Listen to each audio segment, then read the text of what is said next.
from the Lakeside Newsroom of the Henrico Citizen, your hometown news source since 2001. This is the Henrico News Minute with publisher Tom Lapis. A new proposed budget for Henrico County. 2 Henrico principals are honored, and Civil War land is preserved permanently. We'll tell you about all those stories and more in today's Henrico News Minute. It's Wednesday, March 13th, 2024. It's brought to you today by Speech Connections. And now for the news. Yesterday, Henrico County Manager John Vitolkas presented his proposed fiscal year 2024-25 budget to the county's Board of Supervisors. It includes a $1.25 billion operating budget and a $327 million capital improvement budget. The operating budget represents almost a 8.5% increase over the current fiscal year's budget. It includes a 4.8% pay raise for all eligible employees, as well as an extra step on the county's pay scale for teachers, bus drivers, police, fire, and sheriff's deputies, which equals about another 2.4%. The county has 1,135 employee vacancies, mostly within those 5 roles. Filling those vacancies is a priority for Vitolkas. In total, almost 80% of the operating budget would go to fund education and public safety. The proposal also would exempt about 1,300 more businesses from paying the county's business, professional, and occupational license tax, bringing to about 85% the number of businesses in the county exempted from the tax. Officials hope that may help decrease the county's office vacancy rate, which is currently about 11%. The budget also would retain the county's real estate tax rate of 85 cents per $100 of assessed value, which is the lowest among Virginia's 10 largest localities.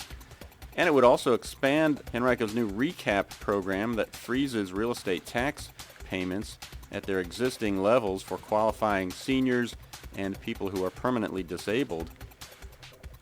We'll have much more coverage of this budget proposal a little bit later today. You can find that on our website, henricocitizen.com. Freeman High School Principal John Marshall has received the 2023-24 REB Award for Distinguished Educational Leadership from the Community Foundation and the REB Foundation.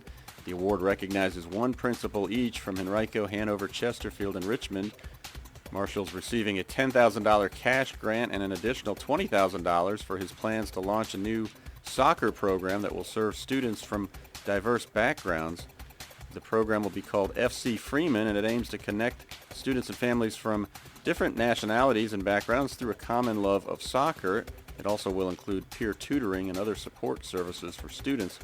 Cackley Elementary School Principal Jennifer Roden was a runner-up for the award, and she will receive a $10,000 grant to create a serene area for students to relax, recharge, create, and socialize.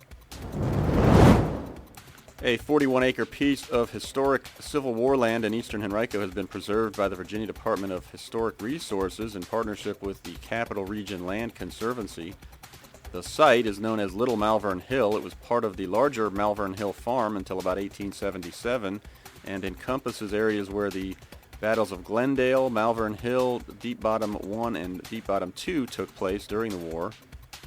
The historic preservation easement placed on the property, which is located on New Market Road in Varina, protects it from subdivision and commercial development.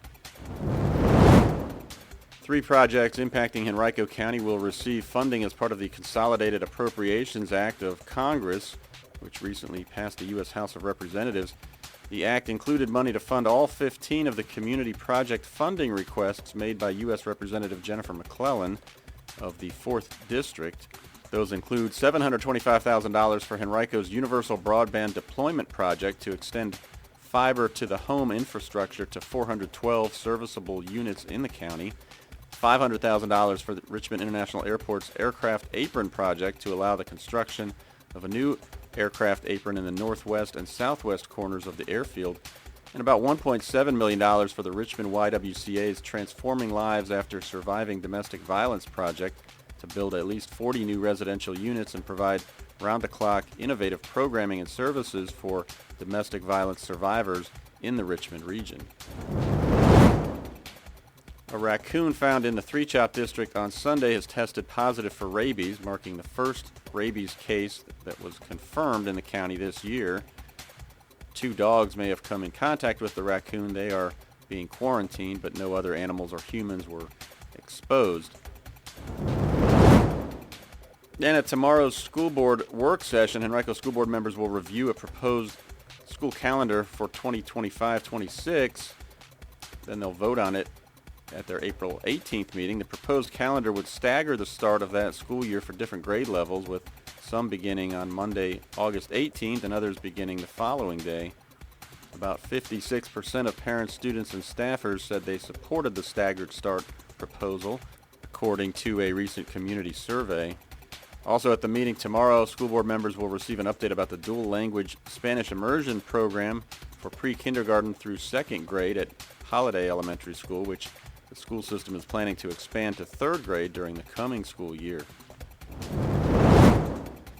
Speech Connections offers pediatric speech therapy services at their office in Henrico, in daycares, preschools, private schools, public schools, and via teletherapy. Their dynamic team provides individualized and family-centered speech therapy services for toddlers, preschoolers, school-aged children, and adolescents. When you work with Speech Connections, you get a team that is ready to provide the highest standard of care while collaborating with families and other professionals. To learn more, visit speechconnections.net or call 804-672-8588.